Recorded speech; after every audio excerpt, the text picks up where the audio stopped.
자, MCP 개념 이제 네 번째 집합 사이의 관계 들어가 봅니다. 집합 사이의 관계는 선생님이 두 개의 집합의 관계를 보여드릴 건데요. 두 개의 집합의 관계를 벤다이어그램으로 한번 우리가 살펴볼 거예요. 자, 제일 먼저 가장 표준화된 두 개의 집합의 관계는 우선은 내가 집합을 두 개의 집합 데리고 올게요. A 집합과 B 집합이 있다라고 했을 때 가장 표준화된 관계는 이런 느낌인 거예요. 예를 들어서 이렇게 볼까요? A 집합은 제가 10 이하의 소수, 10 이하의 소수, 10 이하의 소수. 그 다음에 B 집합을 선생님은 이렇게 해볼까요? 자, 6의 약수. 이렇게 우리가 나타냈을 때 둘 다 조건제시법을 표현해 주시면, 원소날법을 표현해 주시면 A 집합은 2, 3, 5, 7이 되고요. B 집합은 6의 약수니까 1, 2, 3, 6이 되겠죠? 요걸 가지고 이제 첫 번째 집합의 관계를 한번 살펴봅시다. 집합의 관계는 지금 A, B는 똑같은 원수도 있고 아닌 원수도 있죠. 이럴 때 우리는 이렇게 집합의 관계를 표현해 준다고 합니다. 가장 표준화된 관계예요.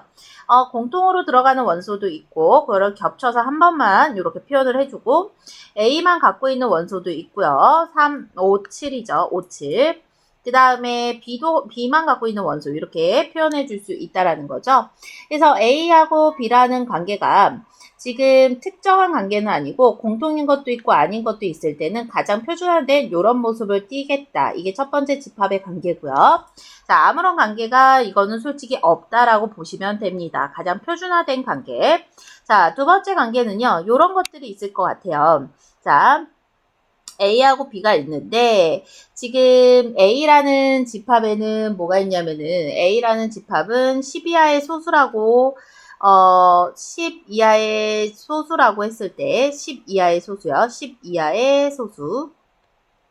그 다음에 B 집합에는 3보다 작은 짝수, 3보다 작은 짝수. 요렇게 제가 예를 들어 보면 A 집합은 10 이하의 소수니까 2, 3, 5, 7이고요. 그죠? B 집합은 3보다 작은 짝수니까 2밖에 없겠죠. 그죠? 이렇게 됐을 때 우리는 B라는 집합의 원소가 A 집합에 다 있죠. 이럴 때 우리는 B가 A 안에 이렇게 있는 형상의 모양을 잡아줍니다. 이렇게요. 어떤 느낌인지 아시겠죠? 이랬을 때 우리는 B의 모든 원소가 A에 있네. 그래서 B가 A에 뭐에 포함된다라고 말해주시고요. 포함된다라고 말해주시고요. 다른 말로 우리는 B는 A의 부분 집합이야, 부분 1 부분이 되는 집합이야 라고도 말해줍니다. 그래서 최종적으로 기호화 했을 때 B가 A 안에 있어, 원소가 집합 안에 있어 했을 때 삼지창이었죠. 집합이 집합 안에 있어 하면은 이렇게 이지창으로 모양을 잡아줍니다. 너무나 어렵지 않은 모양이죠. 그쵸? 원소하고 집합하고의 관계를 살짝 쿵 보시면 원소하고 집합은요. 몇 지창? 3지창으로 표현을 해준다면 집합하고 집합은 몇 지창으로 표현을 해준다? 2지창으로 표현해준다는 걸 인지할 수 있겠네요. 전혀 어렵지 않네요. 그쵸? 자, 요번엔 세 번째.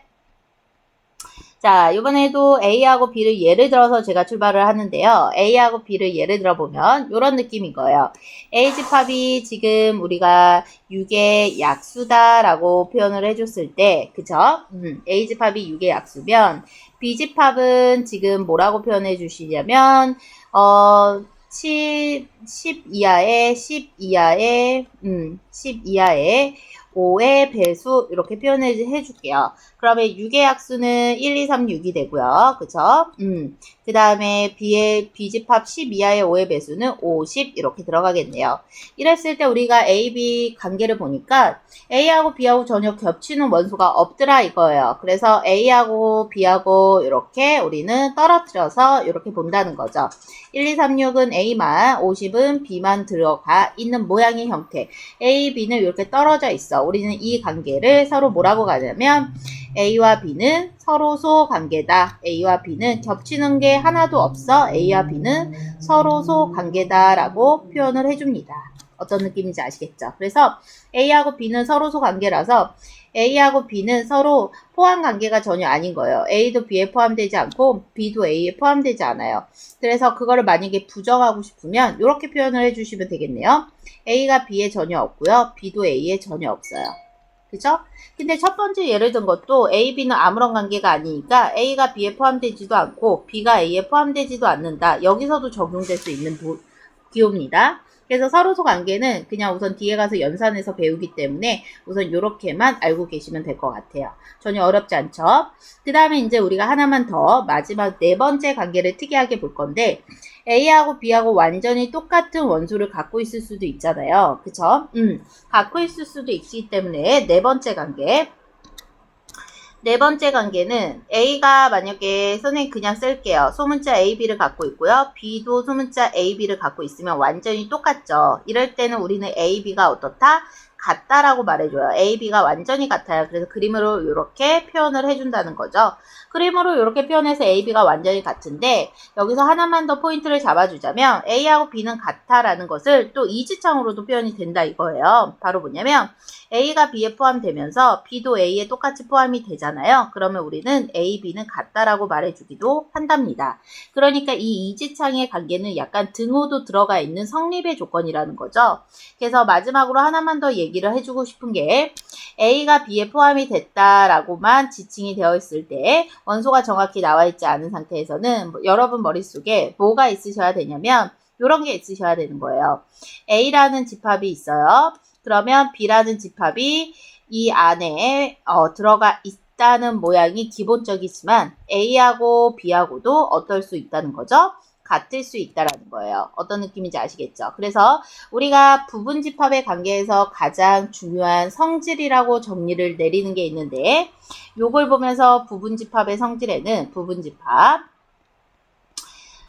자기 자신은 자기 자신에 포함이 된다라는 성질이 첫 번째로 존재하고요. 두 번째로는 공집합 있죠. 아무것도 없는 집합은 모든 집합의 부분집합이다라고 성질로 정의해야 됩니다. 그래서 우리가 이지창의 관계에서는 항상 우리가 정확한 명제를 원소를 알 수 없을 때에는 포함 관계뿐만이 아니라 같을 수 있다라는 것을 인지하시면 될 것 같아요. 하나만 더. 우리는 부분집합에서 또 특이한 녀석 하나를 만들어내는데요. 그게 바로 진부분집합이에요. 진부분집합이라는 게 뭐냐라고 했을 때 진짜 부분집합이라고 그냥 기억을 하시면 되는데 진짜 부분집합이라는 게 뭐냐면 이런 느낌인 거예요. 그림으로 A가 확실하게 B 안에 존재하고 A하고 B는 절대로 같지 않은 형태. 그러니까 A가 B에 확실하게 존재하고 이 바깥의 원소가 무조건 이 존재해서 A, B는 절대로 같지 않은 형태를 우리는 진부분집합이라고 해요. 그래서 기호화시키자면 A가 B에 포함은 되지만 A하고 B는 같지 않아요. 요 느낌이 바로 진부분집합을 나타내는 기호입니다. 그래서 우리는 진부분집합은 부분집합 중에서도 전혀 일치되는 게 없는 것, 다 완전히 일치되지 않은 상태. 그죠? 그냥 완전히 쏙 들어가서 완전히 똑같지는 않은 상태를 진부분집합이라고 말한다는 거예요. 참 여러 가지 내용이 있었죠. 그죠? 여기 두 집합의 관계부터 조금 살짝 어려운 감이 생길 수도 있는데요. 천천히 정리해서 따라오시고 그 다음에 문제를 꼭 풀어본다는 거 잊지 않으셨으면 좋겠어요. 바로 대표 유형 정도는 풀어보시면 좋을 것 같네요.